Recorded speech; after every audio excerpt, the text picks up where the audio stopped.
Nakipag-chat ang isang lalaki sa isang menor de edad. Nakipag-meet up sa karaw, kinidnap ang dalagita at pinagsamantalakan. Makalipas ang 9 na taon, natuntun din ng mga otoridad ang suspect at saan pa nga ba?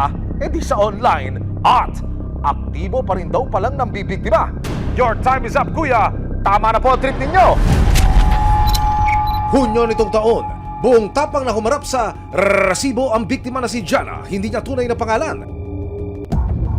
Sa murang edad na 16 na taong gulang, nagtiwala siya sa matatamis na salita ni Joel, lalaking nakilala niya online.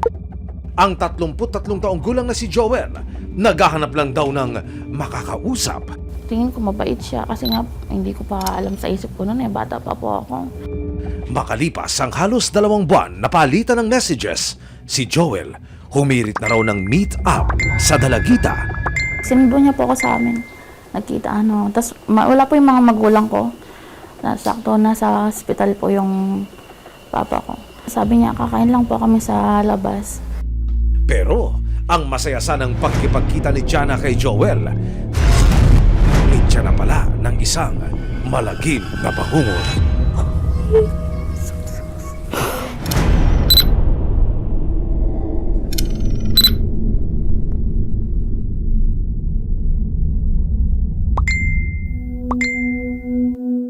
Dalagitang nakipagkaibigan sa 33 taong gulang na lalaking nakilala online, naniwalang harmless ang kanyang newfound friend na si Joel. Tingin ko mabait siya kasi nga hindi ko pa alam sa isip ko noon bata pa po ako. Dahil maayos naman daw kausap sa chat at video call, pumayag si Jana na makipag-meet up nang ayain daw siya nitong lumabas para makipagkwentuhan. Sinundo niya po ako sa amin. Tapos wala po yung mga magulang ko. Nasakto na sa hospital po yung papa ko. Tapos, ayun, sinundo niya po ako. Tapos sabi niya, kakain lang po kami sa labas.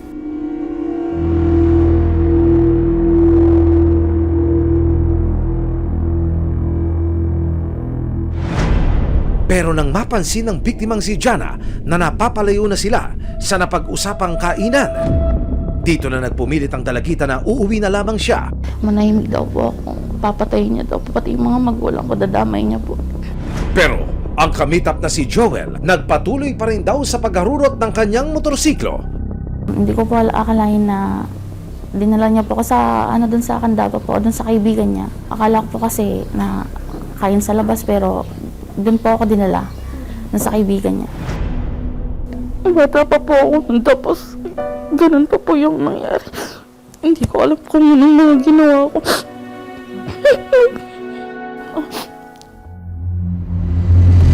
Nang makarating sa isang bahay sa Candaba, Pampanga, sinimulan na raw ni Joel na pagsamantalakan ang nooy 16 na taong gulang na si Jana. Natakot po ako kasi nga ay nandun na po ako sa point na ganun na po.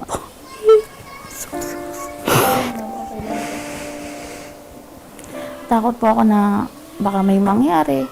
Ganito po, ayun nga, yung kinakakatakutan ko, nangyari na nga po.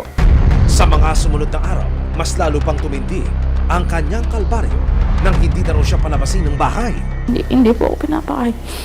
Nalabas po siya, makikipag-inuman, tapos sugal. Nang hindi na makontak si Jana ng kanyang ina, dito na siya humingi ng tulong sa mga pulis at barangay.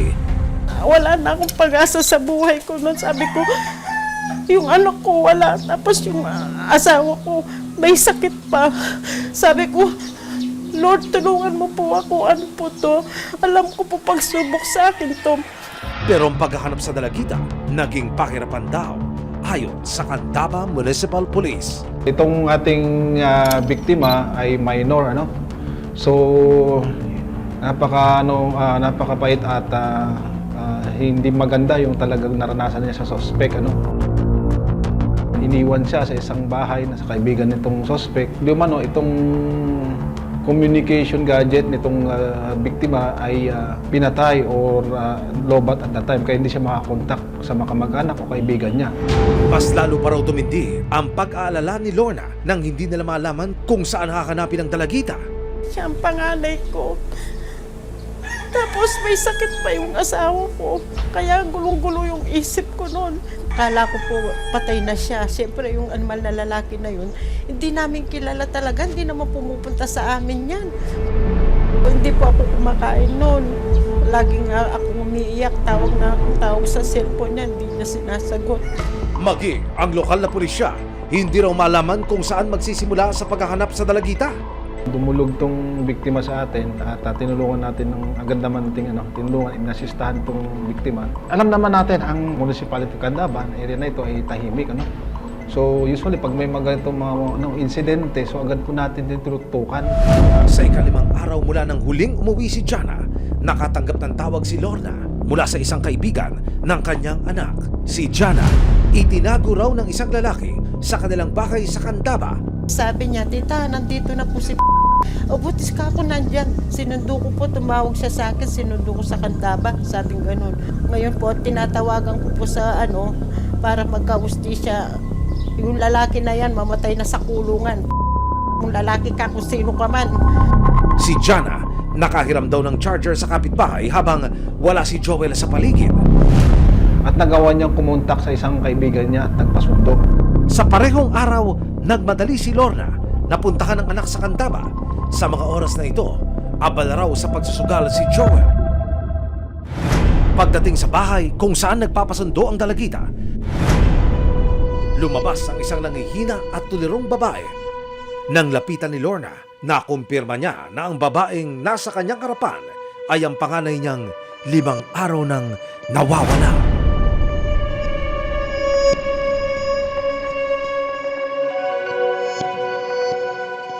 Nakita ko po yung anak ko, nanggigigil ako. Di ko alam kung anong gusto kong gawin sa kanya o naawa ko.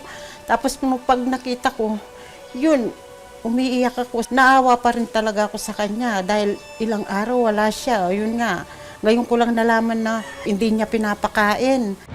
Kasama ang mga opisyal ng barangay ni Lorna, agad nang isinakay sa mobil ang dalagita bago pa makauwi ang dumukot at ng abuso umano sa kanyang anak. Noon pong panahon na yun, lagi lang po sa kwarto yan, di lumalabas, nakaiga lang doon.